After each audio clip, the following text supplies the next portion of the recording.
A little while ago, you saw me doing an unboxing from Bass Pro Shops, and I got a couple of Red Eye Shads in that package. Here's what I did immediately after I opened the box. Check it out. Red Eye Shads are great right out of the package, but I like to do a couple of modifications to them right out of the box, and I just feel like this helps me catch more fish. It's up to you if you just want to chuck them as is, or you want to do a couple mods that will just make you feel better about throwing this thing and making sure that you land them and get bit. So the first thing I like to do is change out the hooks on the shad color ones to be a red type of hook. I prefer these Daiichi. They're really sharp and they're really cheap. You can get a pack of these from Tackle Warehouse for less money than any of the other brands that are out there. And they're plenty sharp, they're chemically sharpened, and they do the deal. Now to do that, I like these Texas Tackle Pliers. It's one of the best investments you can make, and it's really going to save your thumbnail from any type of pain that you'll have from these split rings. The other thing I like to do is change out the split ring that's on top of them, because I don't like the oval that they come with. I actually think that the oval hinders the action on the bait, and I will go back to a round split ring just because I think that it will give the bait more action on the fall, on the retrieve. I just prefer it that way. Some of them I've left with the stock oval if I want a more narrow action, but for the most part I go with the round split ring.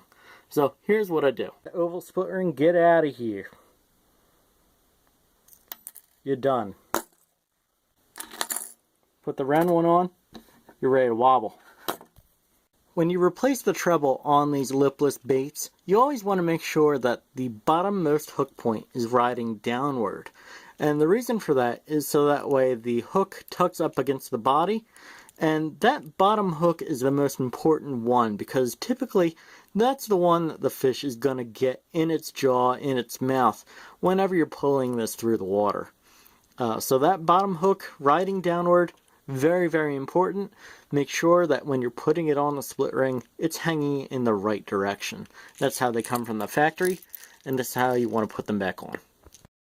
And boom, in less than 10 minutes, I made all the changes to my crankbaits. And I've got some extra hooks that I can repurpose either on an old topwater or a cotton cordell spot that has terrible hooks on it. Wherever you want to put these, you can put them. They are a size 4, just like the ones I replaced them with. And they're VMC, so they're pretty sharp. It's just that I prefer the red hook on these shad color ones. Now, with the oval split ring, you can either put them on jerk baits or another hard bait that you prefer. Or, if you don't have any of the round split rings, all you have to do is swap out one of the ones from the rear treble and put it up here, and put the oval on the rear treble instead. It won't hinder the action at all, and you'll still catch fish, and you can keep going, and you don't have to buy extra parts. So, what do you think of this tip? Have you had any issues with the oval split ring? Do you prefer red hooks? Do you prefer to not use red hooks? Out of any of this, the one thing that I have to recommend are the Texas Tackle Pliers. If you buy one tool to make your life easier, this one is it. They are pretty inexpensive. They're only about $13 or so at Tackle Warehouse, Bass Pro, wherever you can get them. The Texas Tackle ones just work better than all the other ones. They're meant for bass fishermen, and I can't recommend them enough. Not sponsored. I bought them myself with my own money, and they are worth every penny. My thumb thanks me. My pain and anguish thank me. I'm not frustrated an hour later putting these hooks and split rings on these baits. So I hope this tip helped you out, and hope you catch more fish with it.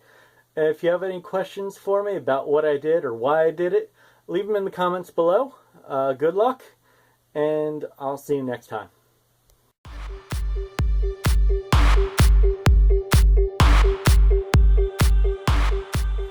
Take these pliers. Take them.